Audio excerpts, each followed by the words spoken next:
আসসালামু আলাইকুম। আজকে আমরা এইচএসসি ফিজিক্সের এই সিকিউটা সলভ করব। এটা ফিজিক্স সেকেন্ড পেপারের আসা একটা সিকিউ, তাপগতিবিদ্যা চ্যাপ্টার। তোমরা এই গ্রাফটা দেখে বুঝতে পারছো। তো এই সিকিউটা এসেছিল ঢাকা বোর্ড 2023-এ। তো আমরা যেহেতু এইচএসসির জন্য প্রিপারেশন নিচ্ছি, তো প্রিভিয়াস ইয়ারের কোশ্চেন সলভ করাটা আমার জন্য ইম্পর্টেন্ট। তো আজকে আমরা তারই কন্টিনিউশনে এই সিকিউটা সলভ করব। তো আমরা এই গ্রাফটা যদি দেখি, আমাদেরকে এখানে চাপ ও আয়তনের পরিবর্তন দেখানো হয়েছে।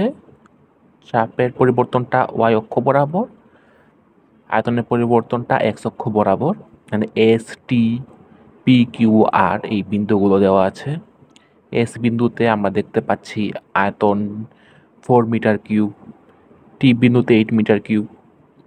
পি কিউ যদি আমরা দেখি, এখানে আয়তন 4 মিটার কিউব, চাপ নিউটন পার মিটার স্কোয়ার, সেটা হলো 20।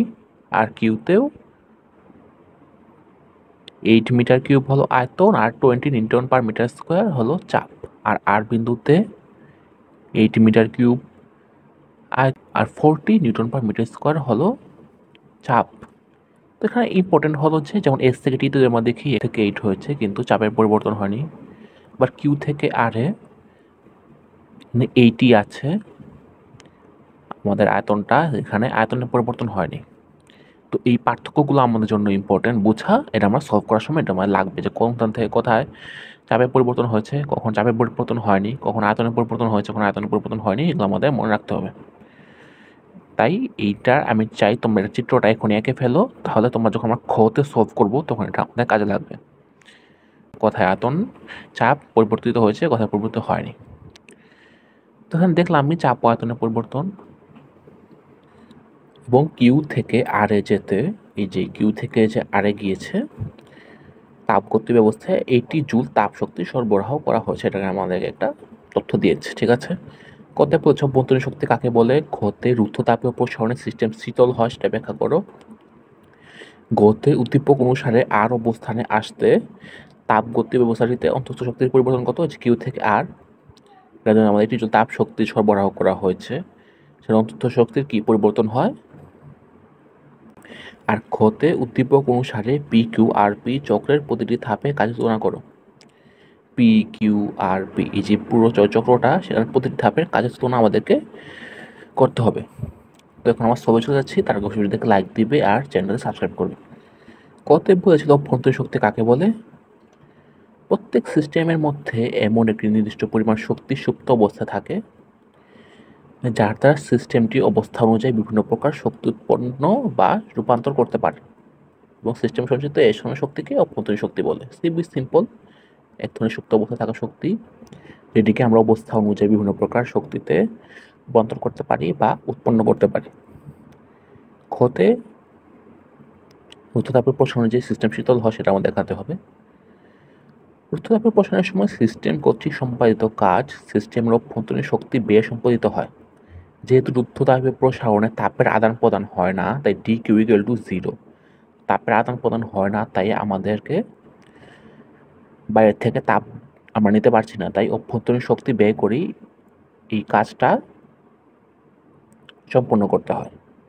এ কারণে আমাদেরকে সিস্টেমের ভেতরে যে তাপ আছে সেটা ব্যবহার করতে হয়, যে শক্তি আছে সেটা ব্যবহার করতে হয়, তাই তাপমাত্রা হ্রাস পেয়ে সিস্টেমটা শীতল হয়।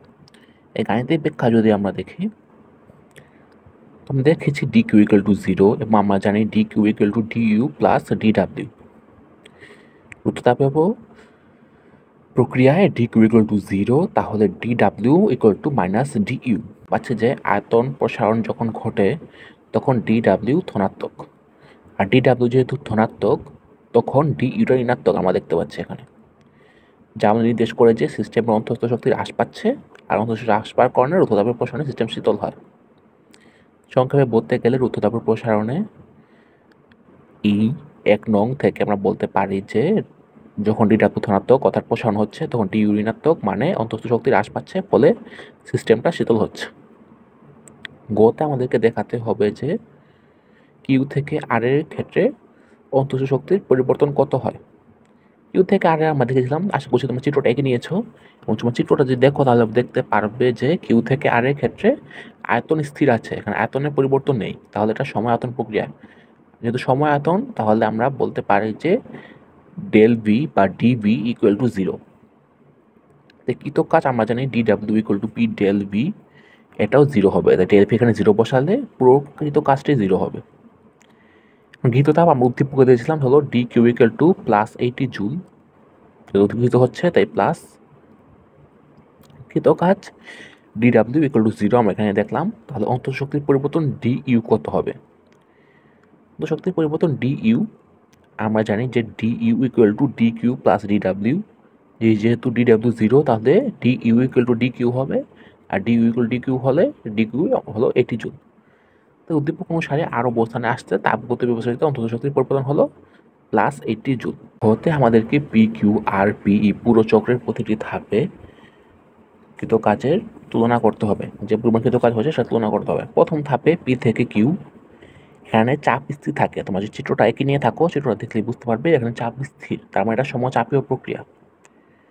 পি অবস্থানে আয়তন হলো V1 ধরলে 4 মিটার কিউব, চাপ একই থাকবে দুইটার ক্ষেত্রেই। পি কিউতে 20 প্যাসকেল, নিউটন পার মিটার স্কোয়ারকে আমরা প্যাসকেল বলতে পারি।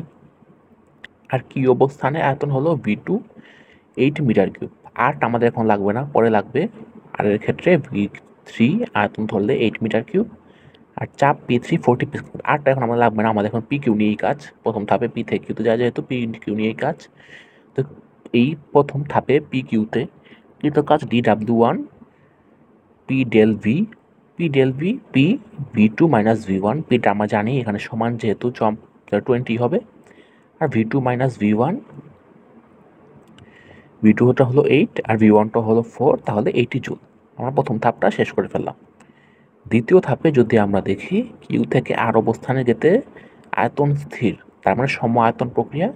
আর সম আয়তন প্রক্রিয়া আমরা জানি কৃত কাজ হয় 0। তো তোমার যদি এখানে ক্যালকুলেট করে দেখো, V3 মাইনাস V2, এখানে 8 মাইনাস 8 0 হয়ে যাবে 0। আমরা জানি যে 0 জুল, কারণ আমরা জানি যে সম আয়তন প্রক্রিয়া কৃত কাজ 0 হয়।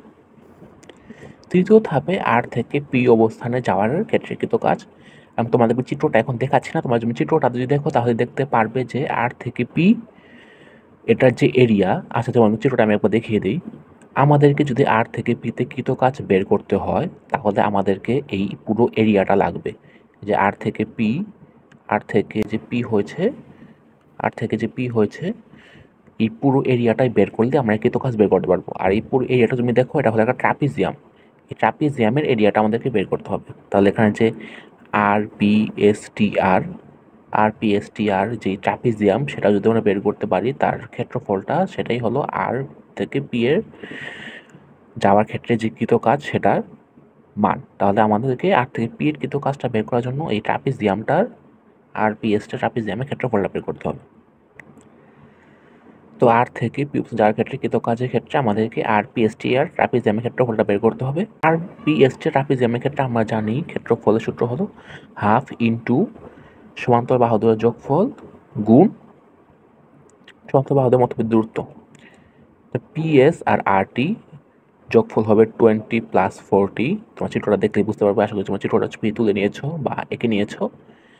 আর মধ্যবর্তী দূরত্ব হলো এসটি, এসটিটা হলো 4। তোমার চিত্রটা দেখলে বুঝতে পারবে। তাহলে আমরা ক্যালকুলেট পাবো 120 জুল।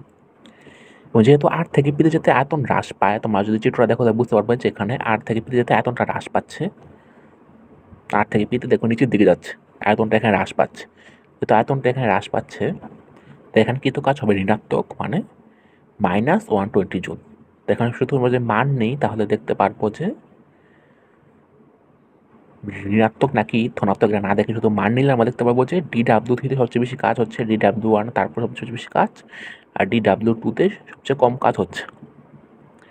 তো মান নিয়ে তাই বলা যায় যে আর থেকে পিতে নিতে কৃতকাজ সবচেয়ে বেশি, এবং কিউ থেকে আর নিতে কৃতকাজ সবচেয়ে কম। এটা হলো আমরা শুধু মান নিয়ে যদি দেখি, আর থেকে পিতে নিতে কৃতকাজ সবচেয়ে বেশি, সেটা হলো DW3, আমরা সর্বশেষে বাইর করলাম। আর কিউ থেকে আর নিতে কৃতকাজ সবচেয়ে কম, মানে DW2 কৃতকাজ সবচেয়ে কম, এটা আমরা কিউ থেকে আর নিচ্ছি। শুধু মান নিলে আমরা এটা এই তুলনা করতে পারবো যে আর থেকে পি তে কৃতকাজ সবচেয়ে বেশি, আর কিউ থেকে আর কৃতকাজ সবচেয়ে কম। তবে আর পি যে চক্র, পি থেকে কিউ, কি থেকে আর থেকে পি, প্রতিটা চক্রের ধাপের কাজ বের করে সেটা তুলনা করে ফেললাম। তো এই জন্য সব যদি মনে তোমাদের ভিডিওটাকে লাইক দিবে, চ্যানেলটাতে সাবস্ক্রাইব করবে, কমেন্টে তোমার পরিচয় জানাবে। এছাড়া আমাদের ফেসবুক পেজটা ফলো করলে ফেসবুকে আমাদের সব ভিডিও পেয়ে যাবে। এছাড়া তোমরা আমাদের ভিডিওগুলো শেয়ার করতে পারো তোমার ফ্রেন্ডের সাথে, যদি তোমাদের উপকার হবে। তোমরা আমাদের স্ক্রিনে দেখানো ফিজিক্সের প্লেলিস্ট, কেমিস্ট্রি প্লেলিস্ট, এছাড়া তোমরা বায়োলজি প্লেলিস্ট চেক আউট করতে পারো। তাহলে তোমরা আমাদের প্রিভিয়াস বিভিন্ন বোর্ড কোশ্চেনের সলভও দেখে নিতে পারো, তোমাদের প্রিপারেশনটা আপনাদের ভালো হবে। So this today, as a next